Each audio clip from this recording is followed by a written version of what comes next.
Здравствуйте! В эфире информационная передача «Амшикшара» и я ее ведущий Нарсуа Бухва.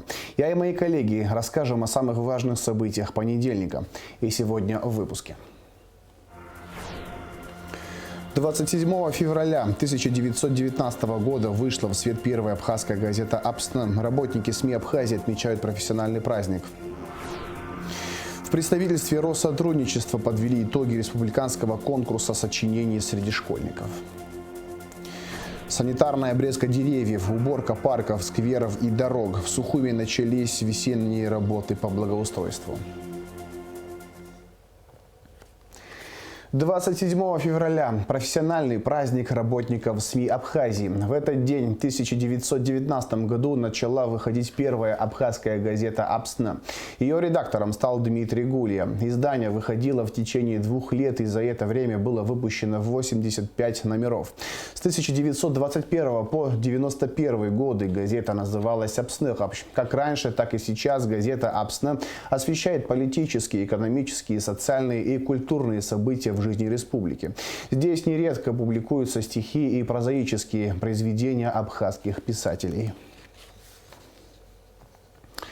Президент Аслан Бжаня поздравил работников СМИ с профессиональным праздником. В поздравительном адресе коллективам, редакции, блогерам и независимым авторам президент отметил важность работы СМИ. Эффективное взаимодействие органов государственной власти со СМИ является основой информационной политики. Так как наша с вами задача едина – сплочение общества, рост духовности, патриотизма и формирование современного информационного пространства. Ваша деятельность всегда будет важна для общества и государства в целом. Аслан Бжаня также прислал поздравительный адрес коллективу АГТРК. Президент пожелал сотрудникам успехов и новых творческих достижений. С профессиональным праздником работников СМИ поздравил премьер-министр Александр Анкваб. Будни журналистов – это кропотливый труд, помноженный на творческий талант. Вы освещаете важные события, поднимаете острые вопросы, оказываете влияние на общественно-политические процессы в стране. Именно это определяет степень профессиональной ответственности, потому что ваша аудитория ждет от вас объективную и проверенную информацию, отмечается в поздравлении. Журналисты АГТРК стали лауреатами конкурса малоизвестной истории войны Союза журналистов Абхазии в 2022 году в номинации «Телевидение». Аруна Чагава удостоена первой премии за телепередачу «Думы ветеранов о войне и мире». Астанда Кецба – 3-й премии за телеочерк «Рыцарь Кавказа» о султане Сасналиеве. Лана Апшилава получила специальный диплом Союза журналистов за телефильм «Художники и война». 2-й премии удостоена журналиста База ТВ Анастасия Никонова за телерепортаж «Образ на камне». В номинации «Публицистика» 1-й премии удостоен Виталий Шария. 2-й премии Элеонора Когоня, 3-й Алхас Чхамалья. Специальный диплом Союза журналистов присужден Кугуси Джикерба за статью по следам воспоминаний. В номинации «Интернет-издание и радио» 1-я премия присуждена журналисту «Спутник Абхазия» Сарии Кварцхеле. 2-й премии удостоена журналист абхазского радио Илана Ласурия. Специальный диплом Союза журналистов присужден «Спутник Абхазия» за цикл передач «Недетские истории». Продолжается работа по борьбе с незаконной добычей криптовалют. В последние дни сотрудниками СГБ в Сухуми на территории автомастерской по улице Гумистинская, 3 была обнаружена майнинг-ферма. 171 аппарат различной модификации. В селе Чадара, рядом с ипподромом, в подземном контейнере был обнаружен и изъят 31 аппарат. Также различные модификации. Напоминаем, что в МВД действует горячая линия. Всех, кому известно о незаконной деятельности майнинг-объектов, просят обращаться на телефон доверия 920 20 95. WhatsApp, Telegram, Messenger, Instagram или Facebook. Место Абхазии в мире и какие вызовы стоят перед ней. Центр социально-экономических исследований совместно с Конгрессом народа Абхазии провел круглый стол. Участники встречи обсудили актуальные проблемы Абхазии в контексте национальной безопасности. Также говорили об идеологическом воспитании молодежи, социальной безопасности и других важных темах. Видеозапись круглого стола смотрите в нашей программе в ближайшие дни.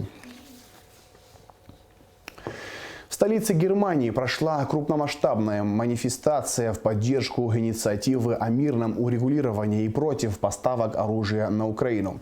Люди вышли на улицы Берлина, преодолев все идеологические разногласия. Как сообщила полномочный представитель Республики Абхазия в Германии Хибла Амичба, организаторы планировали, что в акции примут участие 10 тысяч человек. Однако по факту участников шествия было намного больше. Демонстранты несли с собой плакаты и баннеры с надписями: «Это не наша война, дипломатия, а не оружие. Я стыжусь за Германию, управляемую лоббистами оружейной индустрии. Немецкое оружие снова убивает русских и украинцев». Основным требованием демонстрантов к руководству страны было немедленно прекратить эскалацию конфликта, поставок вооружений и возглавить мирную инициативу Европы. Поддержали инициативу и в правой партии «Альтернатива для Германии», считая важным объединиться и преодолеть различия в политических взглядах. Заявлено было об участии около 10 тысяч человек, но, несмотря на всю критику и обвинения, стало известно, что число демонстрантов оказалось в итоге в несколько раз больше. Они приехали из разных концов Германии. Бороться за мир без оружия, дипломатия вместо оружия. Подобные баннеры и флаги с голубем заполнили площадь перед Бранденбургскими воротами. В своем выступлении Сара Вагенкнехт подчеркнула: немецкие танки не должны стрелять по правнукам тех, кого вермахт убивал миллионами.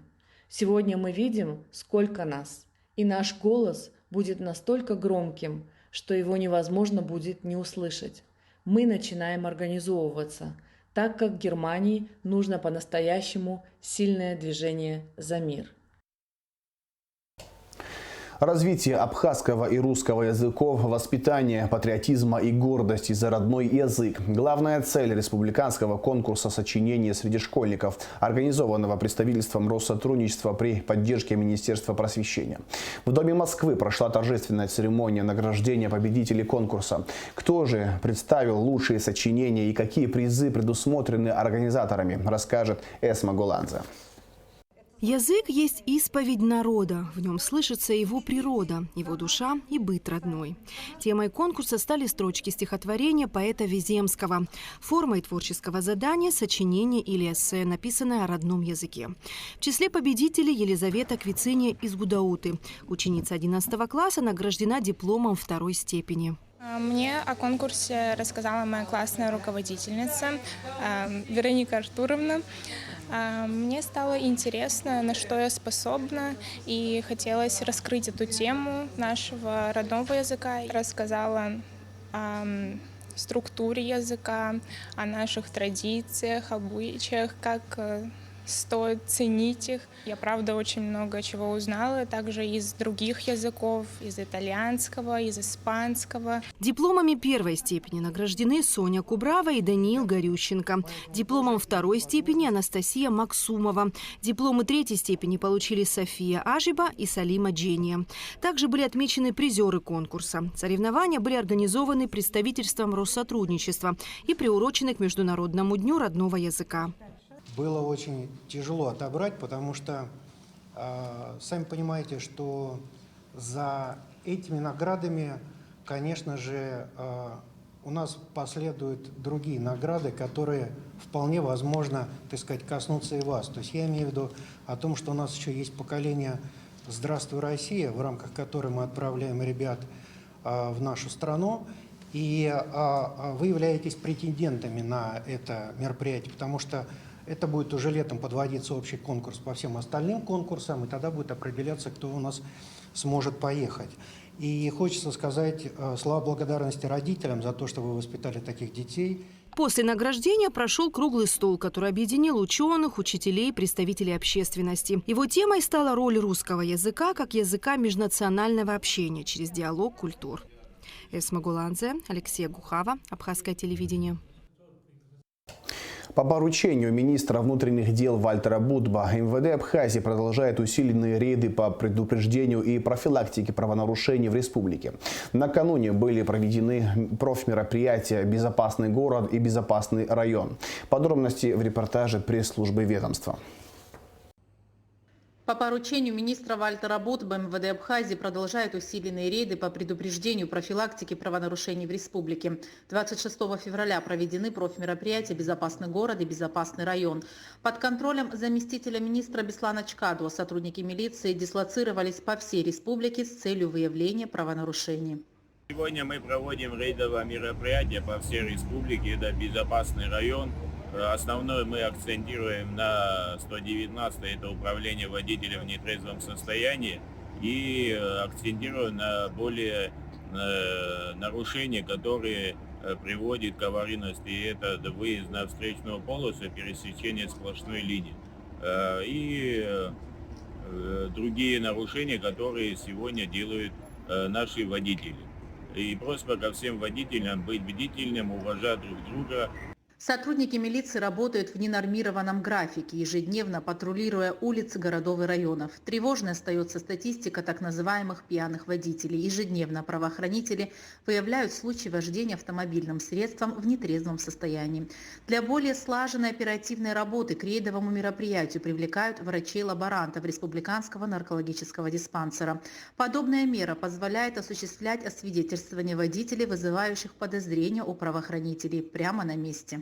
Для выявления лиц, пребывающих в состоянии наркотического либо алкогольного опьянения, сотрудниками милиции для освидетельствования привлекаются врачи-лаборанты. Освидетельствование проводится в условиях стационарных постов ГАИ. Водители направляются на освидетельствование. В случае выявления нахождения в состоянии наркотического либо алкогольного опьянения водители отстраняются от управления транспортным средством и привлекаются к административной ответственности. Безопасный город включает в себя как патрулирование, так и стационарный контроль. Руководство МВД усиливает подобные профилактические мероприятия, ротация кадров. Основными, как и прежде, остаются такие правонарушения, как вождение в нетрезвом состоянии, выезд на встречную полосу, превышение скорости, тонирование лобовых автомобильных стекол. В случае выявления последнего сотрудники реагируют на месте, снимая запрещенную законом пленку.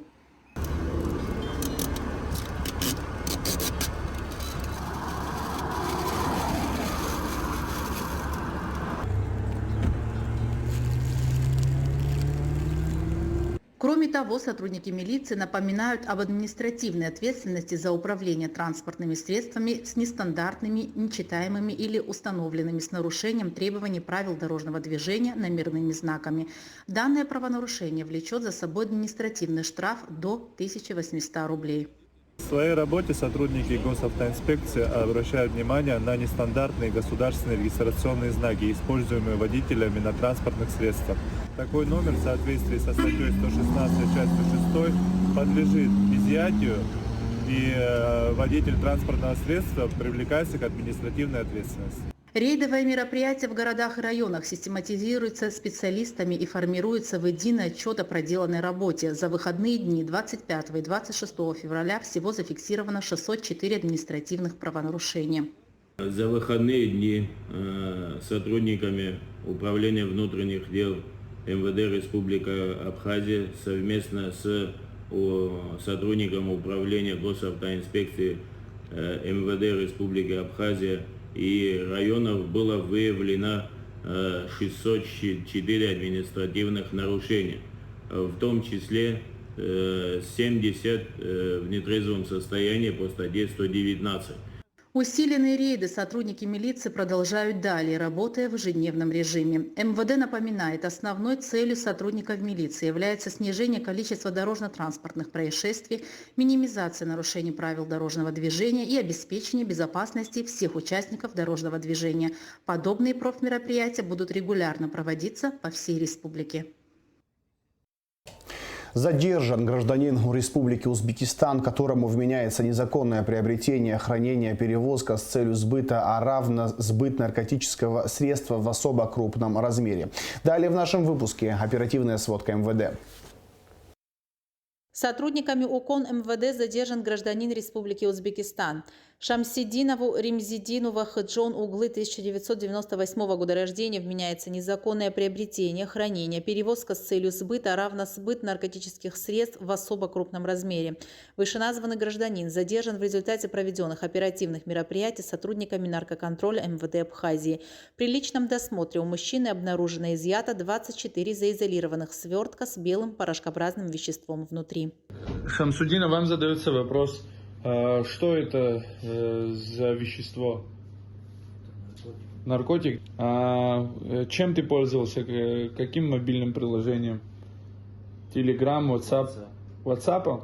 В ходе дальнейших оперативно-розыскных мероприятий в отношении задержанного лица установлено, что последний распространял наркотические средства на территории Республики Абхазия путем так называемых тайных закладок и готов указать на их места. В городе Сухум по улице Кадорское шоссе в районе нефункционирующей железнодорожной станции Келасур на разных участках местности сотрудниками УКОН МВД было обнаружено и изъято 6 заизолированных свертков с наркотическим средством метадон. Согласно справке экспертно-криминалистического центра МВД Абхазии, общая масса изъятого наркотического средства метадон составила свыше 14 грамм, что является особо крупным размером. Гражданин Шамсидинов решением суда города Сухум заключен под стражу. Расследование в рамках уголовного дела, возбужденного по признакам преступления, предусмотренного пунктом В частью 3 статьей 224 Уголовного кодекса Республики, проводит следственный отдел столичного УВД. Весна стучится в двери, а это значит, что пора приводить столицу в порядок. Санитарная обрезка деревьев, уборка парков, скверов и дорог. В Сухуми начались весенние работы по благоустройству. Отправной точкой стал новый район. Вместе с сотрудниками администрации и домоуправления на место работ выехала наша съемочная группа. Репортаж Гугуцы Вардания.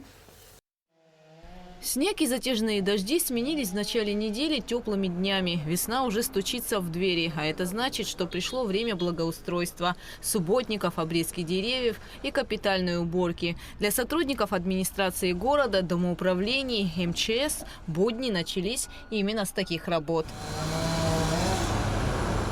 Новый район самый густонаселенный в столице, поэтому работы по благоустройству начались отсюда. При помощи спецтехники расширяется дорожное покрытие, проводится санитарная обрезка деревьев, убирается мусор. Вот даже бордюры здесь никогда не были видны. Сегодня мы бордюры открыли.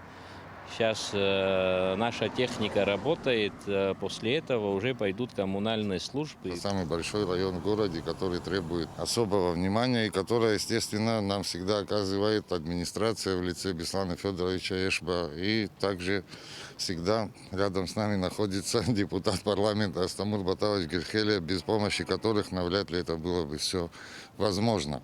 Работы проводятся следующему. Благоустройство – это сотрудники по озеленению, они проводят санитарную обрезку, обрезают ветви, которые мешают движению транспорта, троллейбусные линии и прочее.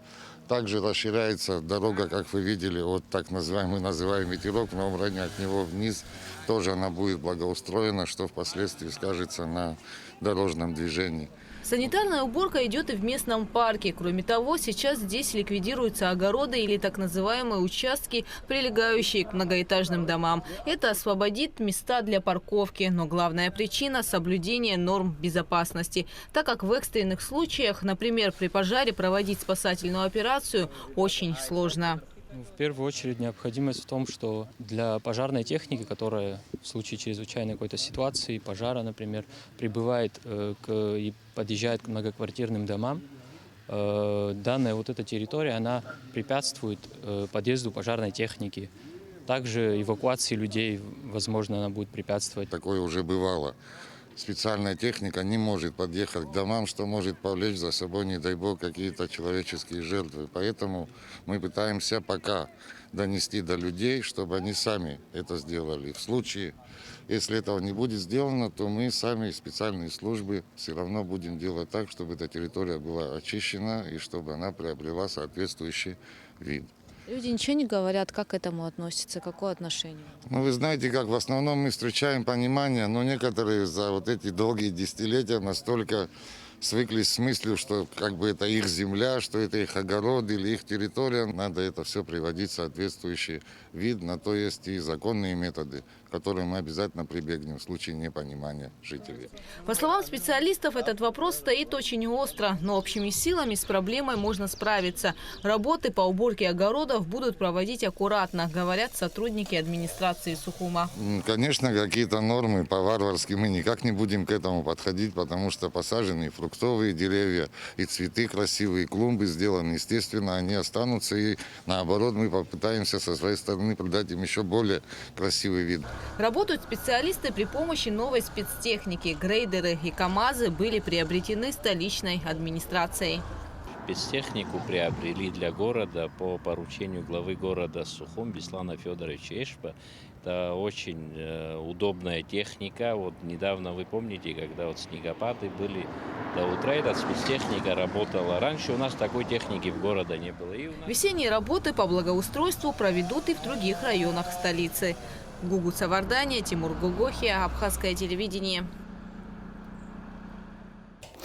27 февраля начался Великий пост, самый продолжительный и самый сложный православный пост.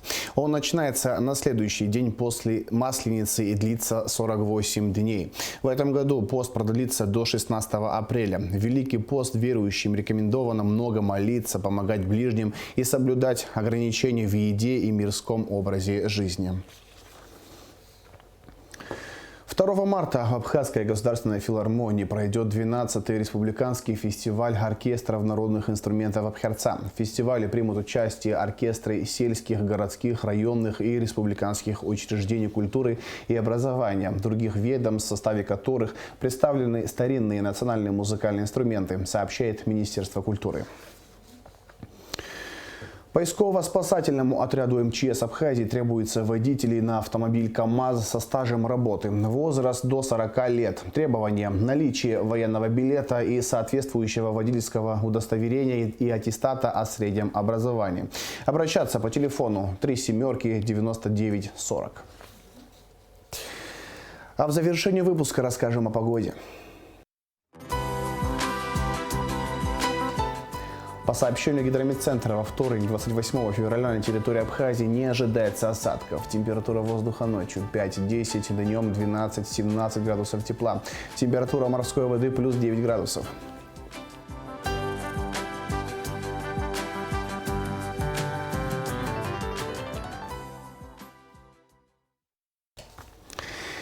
На этом информационный выпуск Амшипшара подошел к концу. Всего хорошего. До свидания.